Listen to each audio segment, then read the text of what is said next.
మార్కెట్కు అనుగుణంగా పంటల సాగు చేపడితే లాభాలను గడించొచ్చు. ఇందుకు నిదర్శనమే ఉమ్మడి నెల్లూరు జిల్లాకు చెందిన ఓ రైతు. తనకున్న 3 ఎకరాల్లో 1 ఎకరంలో నిలువు పందిళ్లను ఏర్పాటు చేసుకుని 2 ఏళ్లుగా తీగజాతి పంట అయిన కాకరను సాగు చేస్తున్నారు. ఏడాది పొడవునా నాణ్యమైన దిగుబడిని తీస్తూ నిరంతరంగా ఆదాయాన్ని పొందుతున్నారు.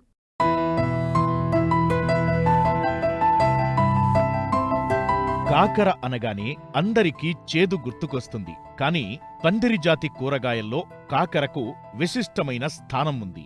అధిక దిగుబడినిచ్చే సంకర జాతి రకాలు స్థిరమైన మార్కెట్ అందుబాటులో ఉండటం వల్ల కాకర సాగు ఎంతో లాభదాయకంగా ఉంది. అందుకే ఉమ్మడి నెల్లూరు జిల్లా దొరవారిసత్రం మండలం కల్లూరు కండ్రిగ గ్రామానికి చెందిన రైతు మస్తాన్ కాకరను సాగు చేస్తూ మంచి లాభాలను గడిస్తున్నారు. ఇదిగో ఇక్కడ కనిపిస్తున్న ఈ కాకర తోటను చూడండి. పందిరి విధానంలో కాకుండా నిలువు పందిరిపై సాగు చేస్తున్నారు రైతు మస్తాన్. కూలీల సమస్య ఉండటంతో పెట్టుబడి ఎక్కువైనా డ్రిప్ మల్చింగ్ విధానంలో సాగు చేస్తున్నారు.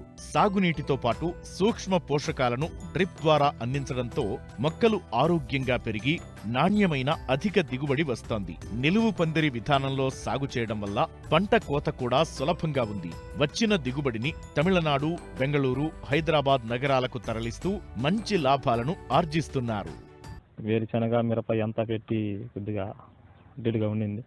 నూతనంగా ప్రయోగం చేసి చేద్దామని ఈ కాకరకు వచ్చాను. కాలువలకు 2 సంవత్సరాలుగా కాకరగా సాగు చేశాను. కాలువల మీద పెద్దగా రాలేదు. నూతనంగా ఇది కొత్తగా టెక్నాలజీ డ్రిప్ లైన్ మీద వేసుకున్నాను. ఇదైతే బాగానే ఉంది.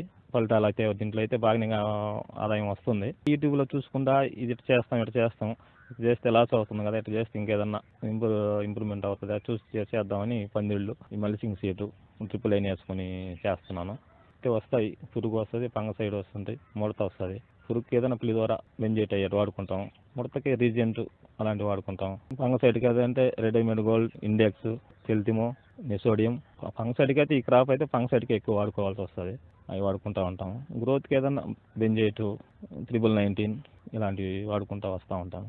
మామూలుగా డ్రిప్ లైన్ మీద అయితే గ్రోత్కి అయితే డ్రిప్ లైన్ మీదనే సప్లై ఇచ్చేస్తాము. పైన ఏదైనా కొట్టుకోవాలంటే 1919, దంజం గోల్డ్, ఇంకా చాలా రకాలు వస్తూ ఉంటాయి. మొత్తం మీద అయితే నేను డ్రిప్ లైన్ మీద ఇస్తాను.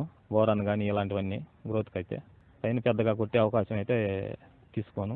ఒక 15 రోజులు గట్ట పిచికారీ చేస్తూ ఉంటాం. గ్రోత్కి కానీ పురుగుకి కానీ. పురుగు అయితే 1 నెల అవుతుంది. పురుగుకి ఒకసారి కొడితే మళ్ళీ 1 నెల రోజులు కొట్టాల్సిన అవసరం రాదు.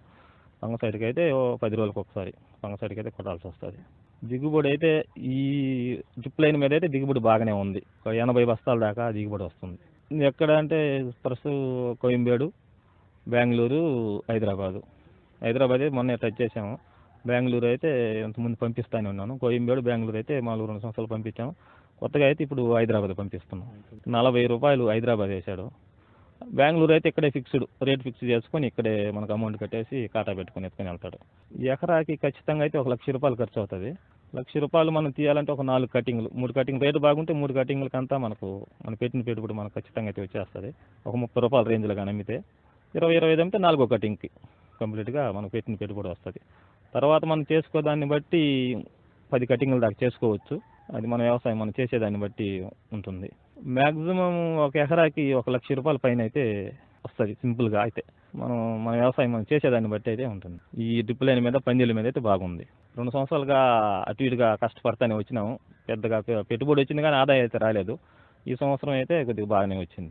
వాటి మీద అయితే కష్టం అయితే ఇప్పుడు సమయానికి మనకు లేబర్ చెక్కక అని ఈ టెక్నాలజీ ఉపయోగించుకున్నాము. డ్రిప్ లైన్ మీద దీనికి నీళ్ళు కట్టే పని లేదు, మందులు వేసే పని లేదు.